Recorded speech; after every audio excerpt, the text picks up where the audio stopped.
Okay, then we keep going on the 3-5 cross of service.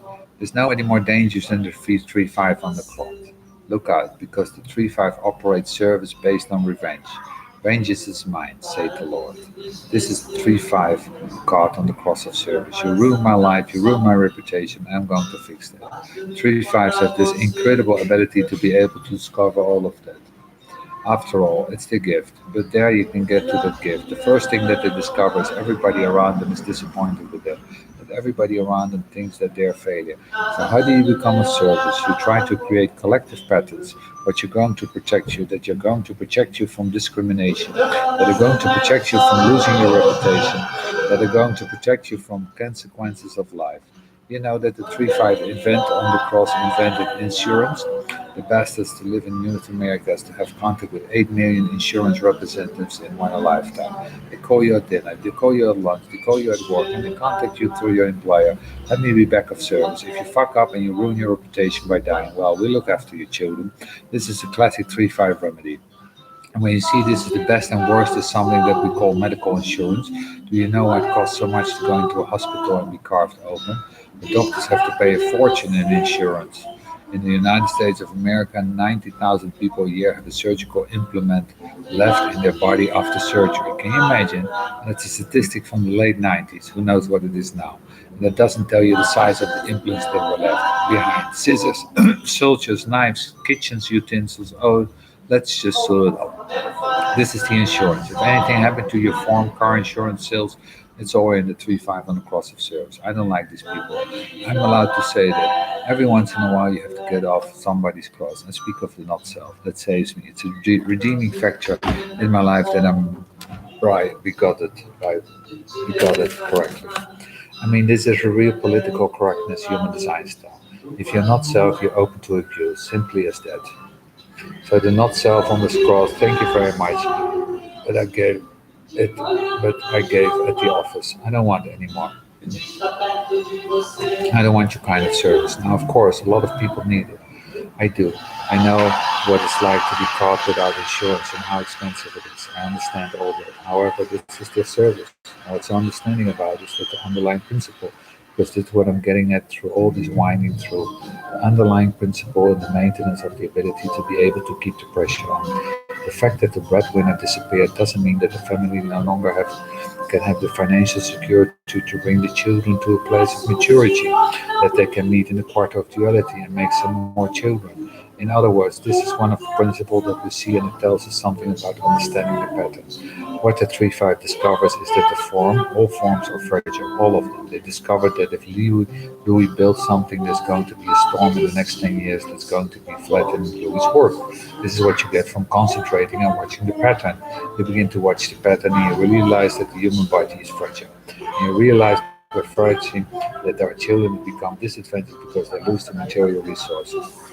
I make fun of it, but after all, it's an extraordinary service. It's a service that maintains the continuity of the form. And of course, we end up with all kinds of insurance. One of the most important things of insurance that the 3-5 initiated is having as many children as possible. If you want to see a go for it and multiply, this is the go for it. The multiply will come in the next quarter. Go for it, go for it, go for it. And for most of human history, the only resource the family had was offspring. The only resource you had were children. They would work with you, they would support the family, and you can still see this in the third and fourth world. This combination of your children as your resources, as the fact that your children can die very easily, so you need to keep up replenishing the resource. So when you're looking at the pressure of humans to overpopulate, it's here. And overpopulation brings enormous profit to the unit insurance business. One of the most extraordinary depth of research that the insurance industry does is that they spend billions and billions and billions of dollars every year just on the program. It's mortality tables. This is trying to figure out how to make money to the deaths. What is the fragility as an adult male who's 30, doesn't smoke, blah blah blah blah. In other words, this is all cost of service 3-5 discovery. This is all about finding out that the form is fragile.